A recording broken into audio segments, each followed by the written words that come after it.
I think yes, Kuya Kim. Alam mo, may ilang relasyon talaga na nakakaiwas na sasabihin ng iba.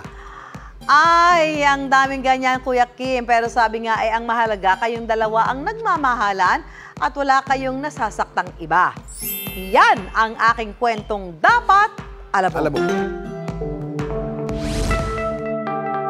Paano kung isang araw may ipinagtapat sa iyo ang asawa mo na magbabago ng pagsasama nyo? Masusuportahan mo ba ang iyong asawa kapag inamin niyang isa siyang trans woman? Ang 35 anyos na si Rochelle, bukas palad na tinanggap ang Brito na si David na ngayon ay si Angela. 5 taon ang kasal si Rochelle at ang kanyang trans woman partner na si Angela.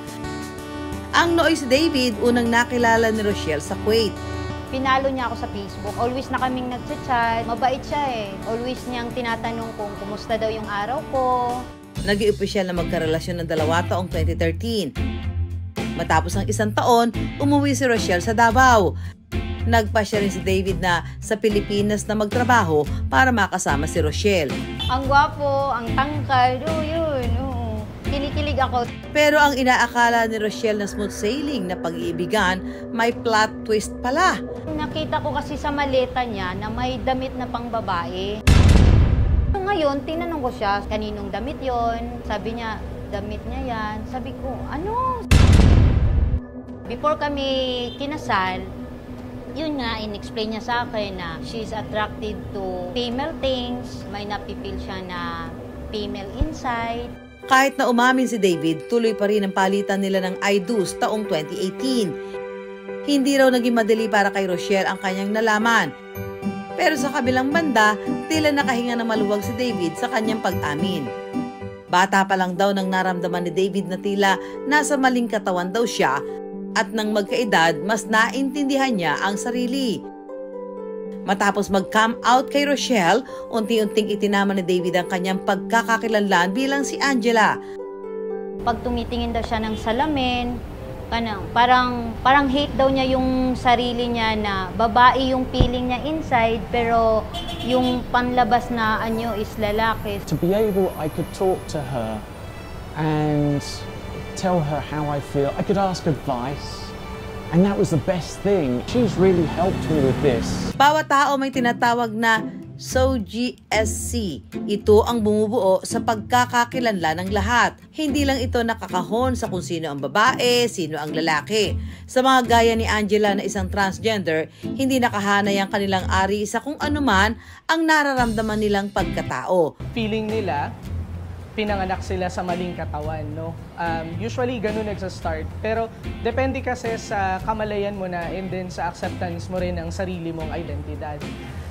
Sa mga transgender individuals kasi, hindi naman lahat pwedeng mag-gender affirming care. Yun yung tinatawag. Yun yung mga surgery or hormone therapy na kailangan gawin para maging align yung kanilang pagkakakilanlan sa kanilang sarili at paano nila pinipresent yung sarili nila sa lipunan. Si Angela, nilinaw na sa babae pa rin siya attracted o nagkakagusto.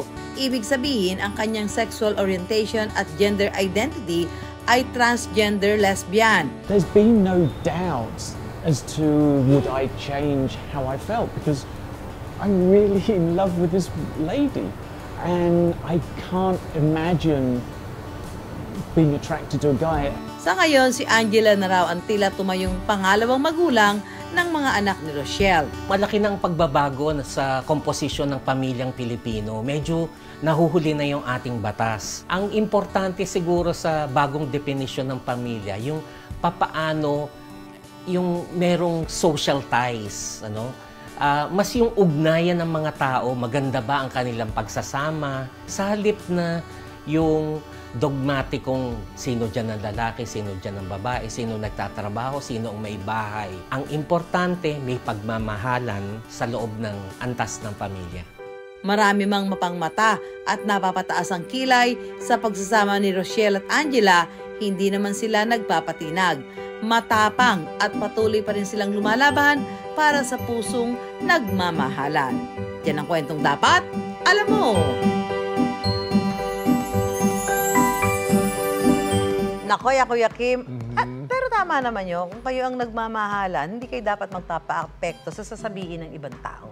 Kahit ano pa yung pinagdadaanan Sino ba naman niya. tayo? Ako kasi isang Kristiyano, pero sino naman tayo para humusga? Correct, oo. Ang Panginoon natin ay mapagpatawad, bagamat sa mata ng Biblia, may dapat lalaki sa babae, babae sa lalaki.